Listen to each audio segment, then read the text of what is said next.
What's up, everyone? It's your boy Blue here with another Blues Budget Battle Brews. This week we are going to be doing a deck that I call the Wolf Pack. It is a wolf tribal deck, not werewolf, but wolf. The reason why I'm doing this video now is because the deck is sold to a customer named Brian, so that I actually sold 4 decks, so him and his son can learn how to play, and then advance from a starter deck into a more advanced deck, which he bought all 4 from me. And this is the only deck that didn't have a strategy video or a guide or anything like that. The other decks have them more recently on the Blues Budget Battle Brew decks videos. One of them was actually one of my $20 budget deck videos, so this had to be done, so let's get into it. So, again, it's a wolf tribal deck. So the strategy here is pretty straightforward. It's basically flood the board with wolves and attack in and win. Alright? Recently, wolves have gotten a buff because of the last Innistrad set, the Midnight Hunt set. But this deck will not be using anything from there because those are werewolves mostly. There may be some wolves, I can't remember, but for the most part, this is all older wolves. So let me get into it, and then we'll go over some upgrades that we can do to the deck to make it even stronger so that it's more advanced. All right, so we start off with a young wolf. We got a playset of those. It's the 1-drop. It's a 1/1 with Undying. And Undying just means that when the creature dies, if it did not have any +1/+1 counters on it, it goes from your graveyard back to the battlefield with a +1/+1 counter on it. Basically, it comes back stronger, so it becomes a 2/2. So again, play set of those. This one I'm going to have to explain. The first rare is a Timberwolves. There were not a lot of, when it comes to actual wolves, there are not a lot of them in general, but there were only 3 1-drops total, and one of them came from the Innistrad Midnight Hunt set. So this one's a 1/1 with Banding. Now, Banding is the most confusing ability in Magic. So what I'm going to do is, I'm going to have the rules for it up here so that you can read them. For the most part, this is basically just a 1/1 until you realize how to use Banding. Banding actually was probably one of the more powerful abilities in the game, but it was so convoluted and confusing that they just eliminated it because they didn't know how to describe it correctly. But the easiest way to describe it is when you're attacking, rather than your opponent choosing with how damage is dealt, you get to choose how damage is dealt instead. You actually are banding them with another creature, so the power of this creature plus the other creatures combined, and then you get to choose when your opponent's blocking how the damage is dealt rather than them doing it. It's super confusing. I don't even know how to describe it correctly. I know how to play it when I do play, but I don't know how to actually describe it. So I'm going to put the rulings up here so you can take a look at it, and then if you have any questions, especially for Brian, who's purchasing the deck for his son, I'll go ahead and explain that more in depth later. I don't feel like getting into it in the video because it's going to take too long. Timber Pack Wolf. It's a 2-drop. It's a 2/2, and it gets +1/+1 for each other creature that you control named Timber Pack Wolf. Pretty simple. They buff each other. So obviously a play set of those. The 3-drop is Arlen's Wolf. It is a 3-cast 3/2, and it can't be blocked by creatures with power 2 or less. So anything with a power of 0, 1, or 2, it can't be blocked by. Play set of those. Wolf for Avenger is the uncommon 3-drop. It's 2 green and 1. It's a 3/3 itself, so a 3 mana value, not converted mana cost anymore, mana value. And it's a 3/3. It has flash, which means that it can be played at any time as an instant. And it regenerates. And I will actually put the rules for regeneration up here as well for you guys to see how it works. It's a little weird. It's an older ability again. It's not that complicated. When a creature takes lethal damage, you pay the regeneration cost, tap the creature, and then it goes back to full health of the 3. For this creature, it's 3. That's all it means, but I'm going to put the actual wording from Wizards up there so you can see that. So I got 2 of them in there. Howling Wolf is a 4-cast 2/2. When it comes into play, you may search your library for up to 3 other Howling Wolf cards, so 3 more of these. Reveal them and then put them into your hand and then shuffle your library. So basically this is to go fetch other things. So in Magic, one of the greatest powers that you can have is to have fuel or cards in your hand to play. A lot of decks fizzle out where they don't have any cards left. This is in here so that you can still have cards in your hand. You can have fuel, is what I call it, to play more stuff. So play set of those, obviously. The Anthem style creature, and I had in the last Blues Budget Battle Brews, what Anthem means, it just means it's a buffer for a specific type of card. In this case, this one is a 4-cast 4/4, so great power, toughness for converted mana cost or mana value. It has flash, which means it can be played at any time. So if in the middle of combat, you have it in your hand and you attack, and the creatures you have aren't big enough to kill whatever's blocking them, you can play it.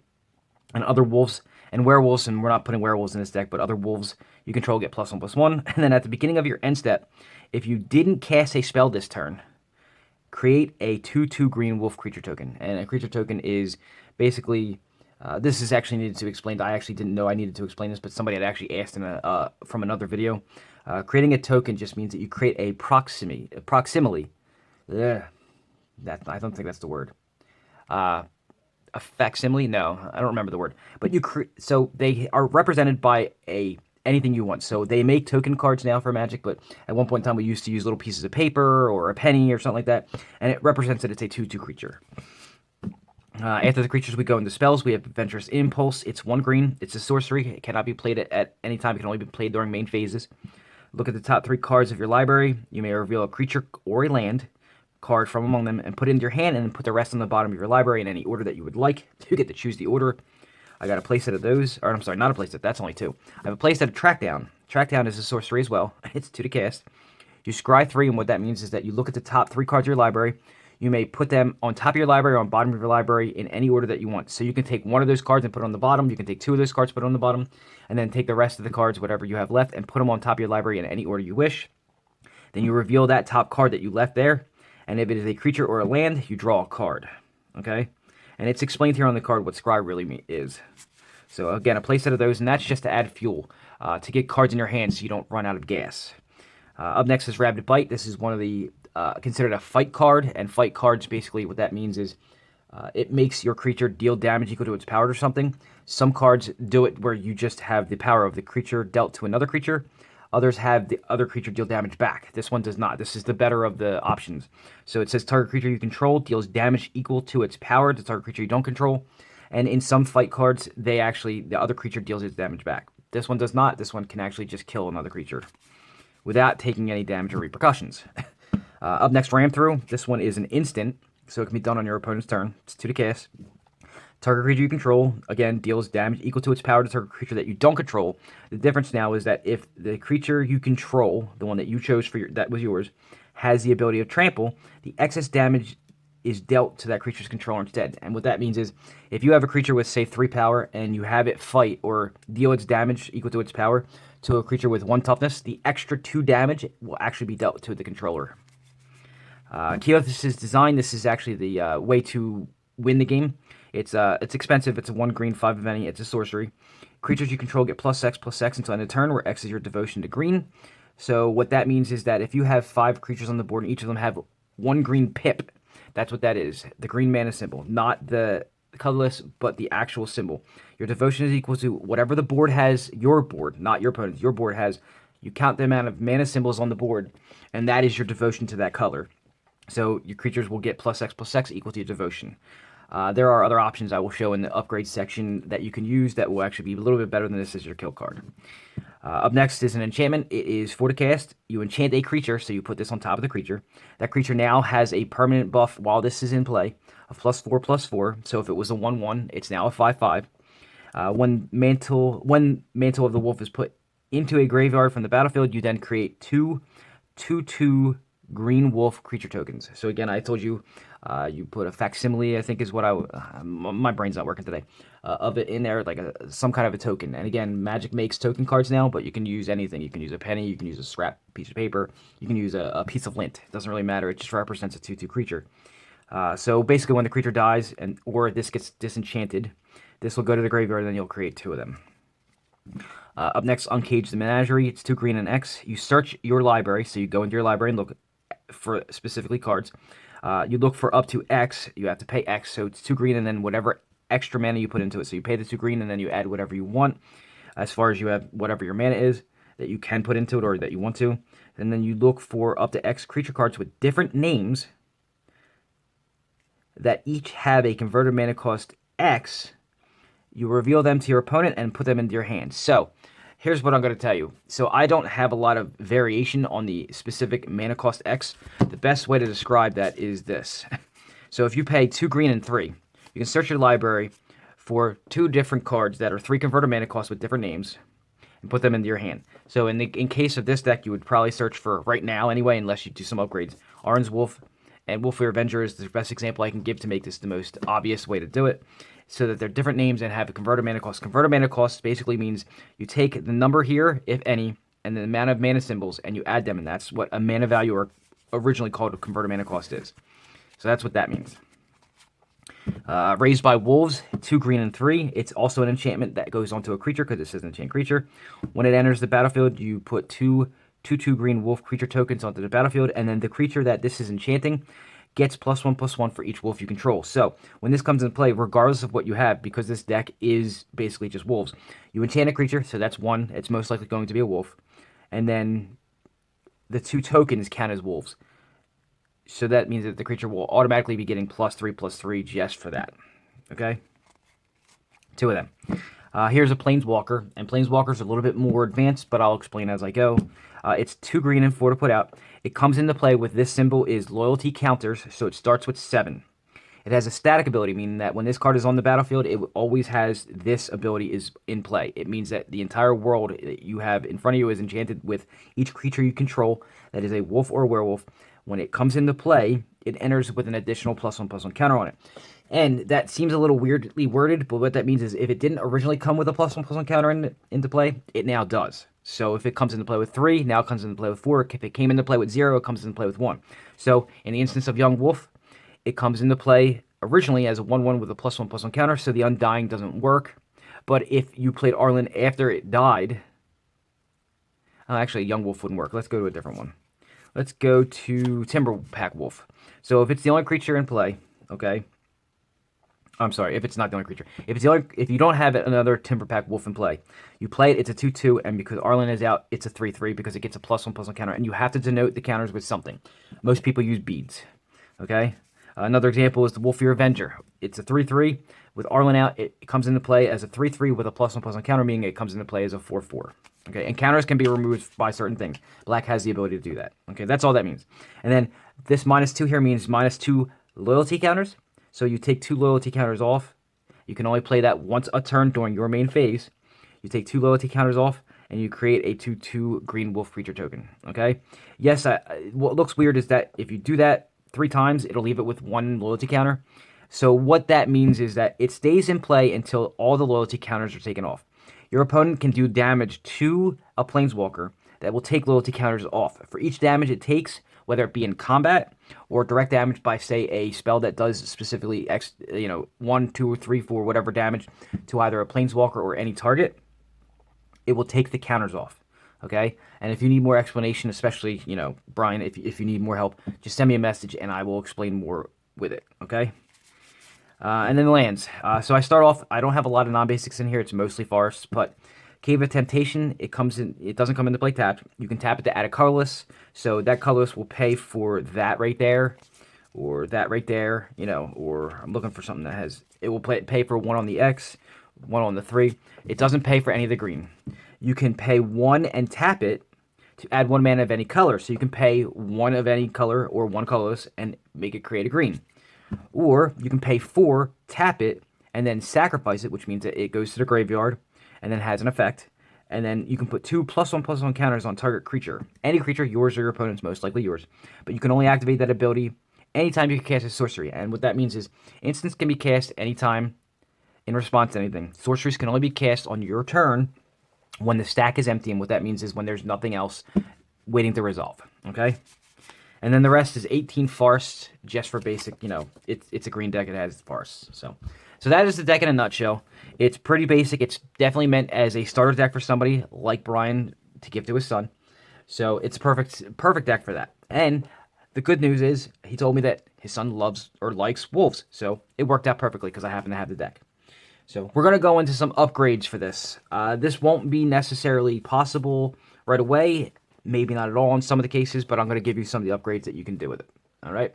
So we're going to start off with the creatures. Now, I told you earlier that wolves in Magic, there aren't very many, and the ones that are there, I pretty much picked some of the best ones I could. So, for instance, the 1 and 2 drop. So this is the 1 drop. It's 1 to cast, and then the 2 drop was the Timberpack Wolf. These are pretty much some of the best wolves that you can have in a deck that are in that mana, that cost 1 and 2. So I didn't really have anything to add to that. Maybe the one from Innistrad, but I mean, it's not that much better than the one that I have in here. However, in the 3-drop, that's where we can get into it.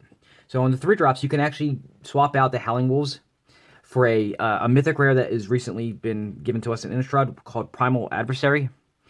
It comes into play, and then it's the reason why I wouldn't include this in a beginner deck is because it actually has rulings that are a little harder to understand.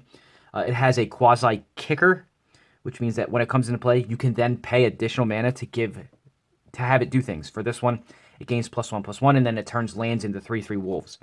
So the rulings on it are pretty hard if you're a beginner. So we'll skip that in this deck for now, but I'll let you know that that's a choice for later when you do learn how to play the game. The other one that you could do is you could change out the Wolfir Avenger, the 3-cast 3/3, for something called Silver for Partisan. It actually creates 2/2 green wolf tokens. So the theme of this deck is wolves, but create more wolves with token creation. For the 4-drop, so here's where it gets a little weird. I would add 3 Night Pack Ambushers, and Night Pack Ambusher was the Anthem creature that buffs up other wolves. Okay, so I would add 3 more of them to give you a playset, because you can only have up to 4 of any creature or any card. And then I would take out in its place the Howling Wolves. I would take all 4 Howling Wolves out.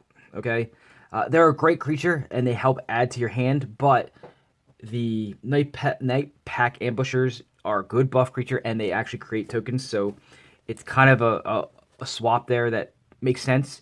You're creating more tokens rather than going to get more cards and put them in your hand, because the whole theory of this is to overwhelm the board and attack your opponent. Alright, what else do we got here? Oh,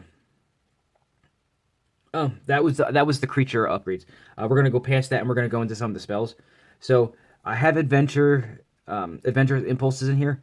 One of the things I mentioned earlier was that you want to add fuel to your hand, and while that adds fuel to your hand, it only adds 1 at max. You can add in there a card called Harmonize, which, while it's 4 to cast instead of 1, it literally just says draw 3 cards. It doesn't have any conditions. It just puts 3 cards in your hand, so it's always a great addition. So that's a maybe. It depends on how it works the way you play.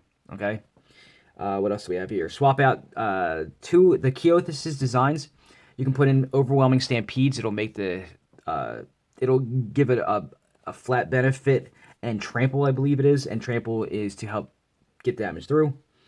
Swap out 2 of the Raised by Wolf enchantments for a card that is $20. So I wouldn't do this right away. It's called Master of the Wild Hunt. It's an expensive swap, like I said. It's about $20, and it's really not that easy to find. However, you know, it creates wolf tokens, and you know, it's just one of those things where it's a much better card than the card I asked you to swap it out for. What else do we got here? Swap out the Arlen. Arlen is the Planeswalker. There is another Planeswalker called Garruk Relentless that creates wolf tokens. 2 different kinds, by the way. It creates a 2/2 and then a 1/1 with Death Touch. It is a flip card and it has conditions to make it flip. Okay, I'll have it up here so you can see how that works. And again, if you have questions about that, if you decide to do an upgrade on this deck, I will go over all that. But it's a much better card as far as a Planeswalker goes than Arlen is. At least the Arlen that's in this deck. What else we got here? Lands. And then the last part is lands. So I would swap out some forests, obviously, and put in something called Oran Reef the Vastwood. It gives +1/+1 counters to the green creatures that entered the battlefield this turn. So with all those tokens, you can actually give them all +1/+1. So that's not a bad idea. Blighted Woodlands, I would swap out some forests for that because it helps you go and search for forests and put them into play. It goes in, you can sacrifice it to go find 2 forests, put them into play. And what that does is it thins your deck out of land draws for later, because later on you don't want to draw lands usually, like in the later game. It helps thin it out, and it actually ramps you up a little bit. It gets you more land out faster than your opponent. And the last thing, I'm only going to suggest this for somebody who may have one. I don't think you're going to find one of these, but you have them on a hollow. It's very pricey. I think it's like $100 at this point. What it does is you can pay a green and tap it and regenerate a creature. So it's an old card. It's an expensive card. It's just a suggestion. If you have it, I would not go searching for it otherwise. So that is my my Blues Budget Brews for the week. It is the Wolf Pack is what I call it. It is sold, so if you want a version of this, I'm going to have to make a new one. It won't be exactly this one, but it'll be close. Yeah, that's about it. So do me the favor, please. Like the video, subscribe to the channel if you haven't done so already, and share this out to somebody who may be interested in a deck like this. It would be great. I'm not going to get too far into it. My time has gone well over for this week, so I'll just say thank you for watching, and I will see you all next week.